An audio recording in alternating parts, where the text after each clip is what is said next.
This video will discuss the economics of international trade and comparative advantages. When you go to malls and you got to find imported products like Belgian chocolates, smartphones, gadgets, and Brazilian slippers, you are experiencing international trade. International trade is the exchange of goods and services between countries. It allows countries to expand their markets for both goods and services that otherwise may not have been available domestically. The market is more competitive, which results in more competitive pricing, which brings a cheaper price. Trade surplus is a term used when a country exports more than it imports. On the other hand, trade deficit is when a country imports more than it exports. So how did international trade emerge? For a number of years, imports and exports of grain had been subject to a set of tariffs, subsidies, and restrictions collectively called the Corn Laws. It is designed to discourage imports of grain and to encourage exports. Its purpose was to keep the price of food high, really worked to the advantage of those in power. One of the fathers of economics, David Ricardo, used the theory of comparative advantage to argue the Corn Law. According to the theory of comparative advantage, specialization and free trade will benefit all trading partners, even those that may be absolutely less efficient producers. Absolute advantage. A country enjoys an absolute advantage over another country in the production of a good if it uses fewer resources to produce that good that the other country does. Suppose USA and Brazil produces wheat, but USA's climate is more suited and its labor is more productive than Brazil. USA is enjoying absolute advantage over Brazil in producing wheat. Comparative advantage. A country enjoys a comparative advantage in the production of a good if that good can be produced at a lower opportunity cost. If, for example, America and Brazil both produce wheat and corn, they must each choose between planting land with either wheat or corn. To produce more wheat, either country must transfer land from corn production. To produce more corn, either country must transfer land from wheat production. Each country will choose the crop that has the lowest opportunity cost. Gains from mutual absolute advantage. Suppose that New Zealand and Australia have fixed amount of land and do not trade with the rest of the world. They only have two goods, the wheat for food and the cotton for clothing. Now, assuming that they have 100 acres of land each, New Zealand can produce 3 times of wheat than Australia, and Australia can produce 3 times of wheat than New Zealand. New Zealand has absolute advantage over Australia in producing wheat, and Australia has absolute advantage over New Zealand in producing cotton. Now we can say that the two countries have mutual absolute advantage. If there is no trade and each country will divide its land to have unequal units of cotton and wheat production, both countries will have 100 bushels of wheat and 150 bales of cotton.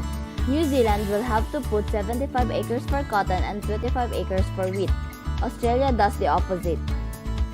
If New Zealand will use all of its land to wheat production, it can produce 600 bushels of wheat. If Australia will use all of its land for cotton production, it can produce 600 bales of cotton. Before specialization and trade, both countries can only have 150 units of both products.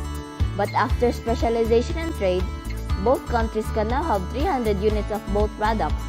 Specialization and trade allow the countries to double their production. The advantages of specialization seem obvious when one country is technologically superior of producing one product and another country is technologically superior of producing another product. Now, let's talk about when one country has an absolute advantage in producing both products. Gains from comparative advantages. For example, New Zealand has an absolute advantage in producing both products over Australia. With 100 acres of land, it can produce 6 times the production of wheat and twice for the cotton over Australia. Specialization and trade can still benefit the two countries. When there is no trade between countries, assuming that people in both countries consume equal units of both goods, New Zealand can produce 300 units of both goods, while Australia can produce only 75 units of both goods. It is shown in stage 1 that Australia has moved all of their production to cotton. It can produce 300 bales of cotton and 0 wheat. In stage 2, New Zealand used its 3/4 of land for wheat and 1/4 for cotton. It can produce 450 units of wheat and 150 for cotton. In stage 3, if both countries prefer equal consumption of both goods, New Zealand will trade 100 bushels of wheat for 200 bales of cotton to Australia. New Zealand can now have 350 units of both goods that were 300 units earlier. Australia now have 100 units of both goods that was only 75 earlier. Comparative advantage means lower opportunity cost, and here is the reason why.